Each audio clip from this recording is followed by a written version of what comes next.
सो हाय किसी को मैं सूरज, आप देख रहे हैं केएसआई सपोर्ट। और आज की वीडियो में हम बात करेंगे .xyz डोमेन के बारे में। सो आज मैं आपको बताऊंगा क्या .xyz के डोमेन जो भी होते हैं उन पे क्या एडसेंस अप्रूवल मिलता है या फिर नहीं मिलता है। सो बहुत सारे लोगों का ये कमेंट था कि जो गूगल एडसेंस जो देता है वो जो है कि टॉप लेवल के डोमेन पे ही एडसेंस अप्रूवल देता है। तो मैं आपको कुछ ऐसे तरीके बताने वाला हूँ जिसकी मदद से आप जो गूगल एडसेंस अप्रूवल भी ले सकते हैं। लेकिन मैं आपको यहाँ पे बता दूं कि जो .xyz के डोमेन होते हैं उस पे क्या गूगल एडसेंस अप्रूवल देता है या फिर नहीं देता। यहाँ पे मैं आपको क्लियर कर देना चाहता हूँ कि जो .xyz के डोमेन होते हैं उस पे भी आपको गूगल एडसेंस अप्रूवल मिलता है। मेरे ऑलरेडी जो है कि गूगल टॉक .xyz पे मैंने डोमेन पे अप्रूवल ले रखा है, कोई इशू नहीं होता है, कोई प्रॉब्लम नहीं होती है। चाहे तो .tk .ml या फिर किसी भी तरह की अगर हम बात करें फ्री डोमेन को आप अटैच कर सकते हैं। फ्री डोमेन जो होते हैं, जो कस्टम डोमेन होते हैं, उनको वहाँ पे अटैच करके वहाँ से गूगल एडसेंस के लिए आप अप्लाई कर सकते हैं। लेकिन यहाँ पे समझने वाली बात ये है कि बहुत सारे यूज़र ये नहीं समझ पाते हैं कि जो .xyz है अगर वो रिजेक्ट होता है उनकी वेबसाइट तो यही समझते हैं कि ये डोमेन जो है कि टॉप लेवल का डोमेन नहीं है। ऐसे में अगर हम बात करें तो ये एक टॉप लेवल के डोमेन में ही आता है और इस पे भी आपको गूगल एडसेंस अप्रूवल देखने को मिलता है। बहुत ही फास्टेड अप्रूवल मिलता है, कोई इशू तो नहीं आती है मुझे जहाँ तक लगता है। लेकिन फिर भी बहुत सारे लोग कमेंट कर रहे हैं, उसको देखते हुए मैं आपको बता रहा हूँ .tk .ml जो कि फ्री के डोमेन जो होते हैं उनकी अगर हम बात करें तो उसमें थोड़ी बहुत इशू आपको फेस करना पड़ सकता है। लेकिन मुझे वहाँ पे भी कोई इशू देखने को अब तक नहीं मिली है। लेकिन मैं आपको बता रहा हूँ अगर हो सकता है शायद में भी बहुत सारे यूज़र हों जिनको वहाँ पे प्रॉब्लम फेस करना पड़े गूगल एडसेंस अप्रूवल के लिए।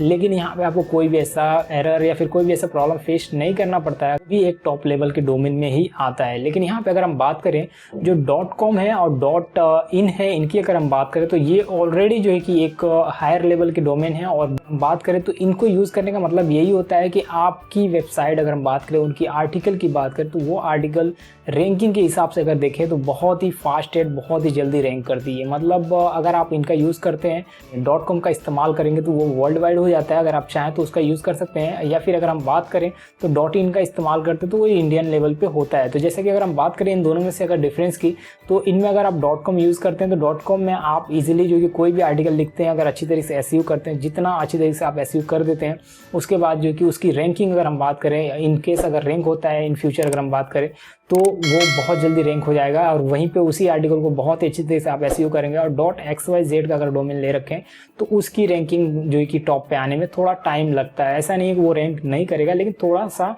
टाइम लगता है। कंपेयर करें अगर हम .com से .in से थोड़ा सा टाइम लगता है। एक लेवल होता है, सभी का एक लेवल सेट किया जाता है।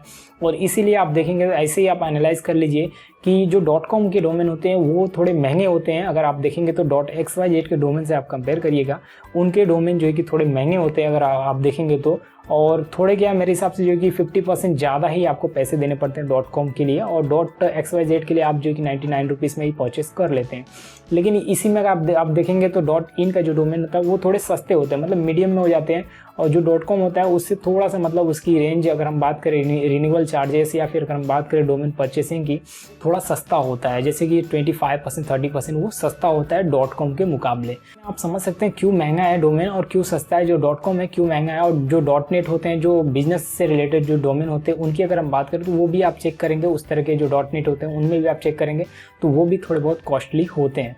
तो जो जितना मतलब .in .com .net इस तरह के जो डोमेन है ये टॉप लेवल के डोमेन है। और .xyz है ये भी उसी टॉप लेवल में ही आता है। लेकिन अगर हम बात करें तो सबसे नीचे अगर हम बात करें एक स्टेप होता है, हर एक चीज़ का एक लेवल होता है, देखेंगे तो 5th या 6th नंबर पे ये आता है। तो इसका भी आप इस्तेमाल करेंगे तो ऐसा नहीं है कि आपकी आर्टिकल रैंक नहीं होगी, ऐसा नहीं है कि आपको गूगल एडसेंस अप्रूवल नहीं मिलेगा, ये सब चीज़ें नहीं है।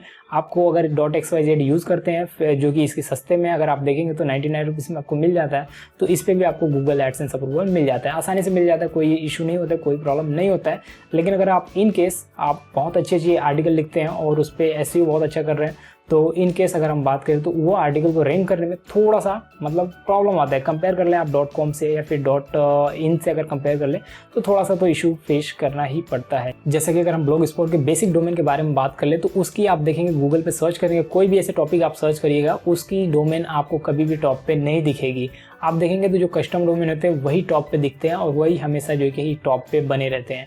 तो ऐसे में अगर हम बात करें तो अगर आप जो है कि गूगल एडसेंस अप्रूवल लेना चाहते हैं तो आप .xyz के डोमेन को भी यूज़ कर सकते हैं बेझिझक, कोई इशू नहीं होता है। आपको गूगल एडसेंस अप्रूवल लेने में भी कोई इशू नहीं होगा, आसानी से आप ले सकते हैं। जैसे कि हम .com.in के लिए लेते हैं उसी तरीके से आप गूगल .xyz का भी इस्तेमाल कर सकते हैं गूगल एडसेंस अप्रूवल के लिए। इनफैक्ट आप .tk .ml जो फ्री वाले डोमेन होते हैं उनका भी आप इस्तेमाल कर सकते हैं गूगल एडसेंस अप्रूवल लेने के लिए। लेकिन अगर आप बेसिक डोमेन को अटैच करके यूज़ करेंगे तो 6 मंथ के लिए आपको जो है कि उस पर कंटिन्यू काम करना होगा।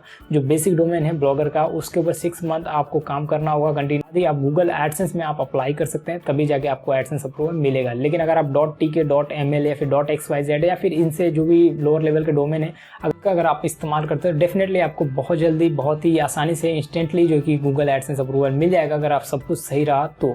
वीडियोस कैसी लगी आप जो कि कमेंट करिए और लाइक कीजिए, वीडियो को शेयर करिए अपने दोस्तों के साथ में। अगर ये ट्यूटोरियल पसंद आए तो चैनल को सब्सक्राइब कर दीजिएगा। हम मिलेंगे नेक्स्ट ट्यूटोरियल में और आपका कोई भी क्वेश्चन हो आप जो कि कमेंट करिए, मैं आपको कोशिश करूंगा उसके ऊपर एक डेडिकेटेड वीडियोस बनाने की, या फिर मैं कोशिश करता हूँ कि आपके कमेंट का रिप्लाई देने की। सो थैंक्स फॉर वॉचिंग, मिलते हैं नेक्स्ट ट्यूटोरियल में, बात करेंगे और भी नए टिप्स एंड ट्रिक्स के बारे में। तब तक के लिए बाय बाय।